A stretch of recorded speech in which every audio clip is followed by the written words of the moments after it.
Cheers, Legends!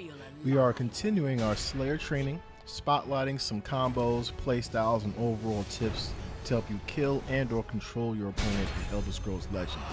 This is geared towards newer players, so hopefully this will help you in your climb up the ladder with enough of a reward in less time. In the last video, we showed the power of Unstoppable Rage and Blood Magic Lord. You may see some more of that gameplay here, but I will absolutely continue to highlight some new cards. I'm Sly Boogie, and this is part 2 of Slayer training. Ready, say.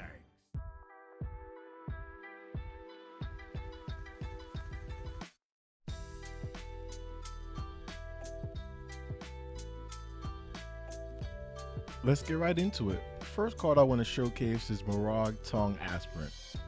She is a 1 cost, 2 attack, 1 defense, slay effect, summon a Morog Tongue Aspirin. Now the effect is basically a duplication of itself if it manages to kill a creature.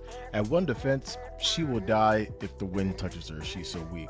However, her utility lies in being able to control the activation of her effect.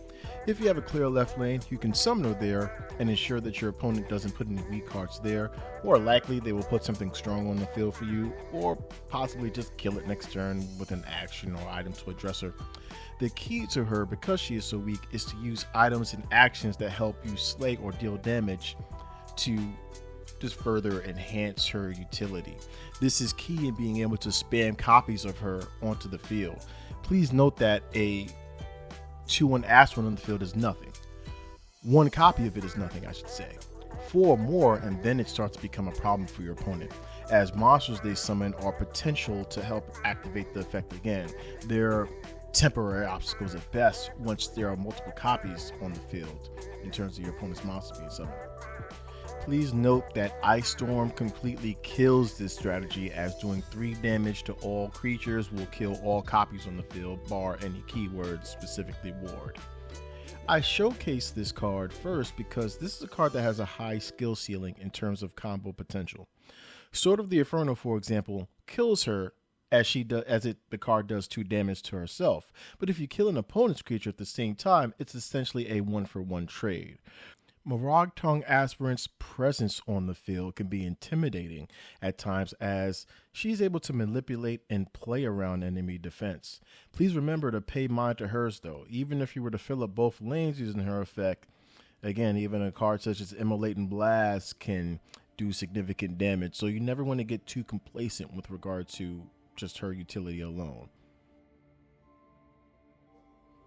Archmage Venom Tongue, the Silent Assassin. One of my favorite cards. This 1 attack, 4 defense Argonian has lethal and a slay effect, increasing your max magicka by 1. Immediate and powerful combo potential, as he synergizes well with the Slayer archetype, able to benefit off of cards such as Astrid, Lucia LaChance, hope I'm pronouncing that correctly, and of course cards I mentioned in the last video, Squish the Wimpy and Pureblood Elder. Next to Fighters Guild Recruit, Archmage Venom Tongue is my go-to card for an easy, quick monster kill, plus magic gain. With Brotherhood and the Sanctuary on the field, you can double the effect, increasing your chance to play and just activate more cards from your hand as the turn passes. This is easily a powerful card. I'd upgrade this to an Ultra if possible. It's just that powerful, but he is balanced with regard to the defense. He is easy bait for overall attacking goblins in regard to their reducing the attack and defense, overall removal such as javelin, cast in a time, and anything that silences, as a 1 attack is useless. So I say that to say expect this card to die very quickly, as your opponent will absolutely see this as a nuisance that needs to go.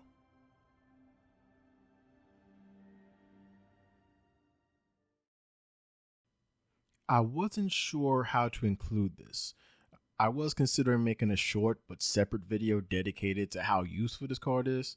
I'd argue it's one of the top 5 cards with the best utility, at least in the endurance class. But I wanted to include him in addition to Venom Tongue and just the concept of Slay altogether. Archmage Mage is powerful in the Slay archetype, as it provides decent guard at 5 costs, the real bonus being max magicka increase on summon. Having a higher pool of magicka in general for Slay as early as you can provides you the utility to play whatever cards in the hand you feel like to control the field. For example, aggro can counter Slay by getting aggressive early from turn 1, so having enough magicka to more or less catch back up is crucial. One drain play can put you back in the game or make it so you never have to worry about losing your life for the rest of the duel. You can look into utilizing Treeminder or his speaker, but their defense is weak and they lack guard, but I thought it was worth including. Going back to the theme for part 2, I wanted this to serve as a companion piece, as certain cards that are rare have a huge impact for your build depending on how you utilize it. Don't get me wrong, there are legendaries you need to consider, as their effects are game changing towards late game, if you can pull it off of course. But there are lower tier cards that you can utilize as well with Slay effects that can carry you to a victory all the same. It depends on your playstyle, preference, and of course luck.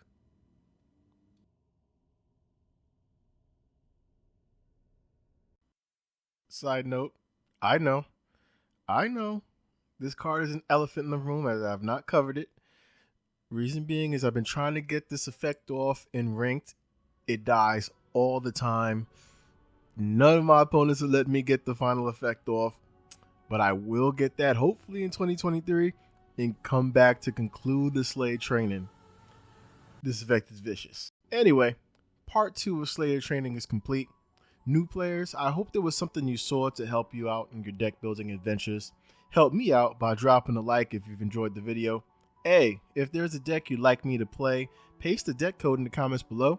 I have no problem testing it out in my personal time. If I really dig it, I will consider featuring it here in a future video, Lord willing.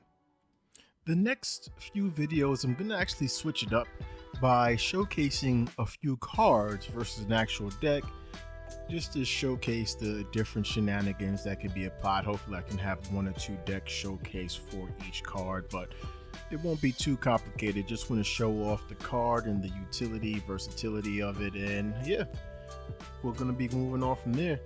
Other than that, please consider subscribing as more Elder Scrolls content is on the way. See you on the next one, Legends. Cheers.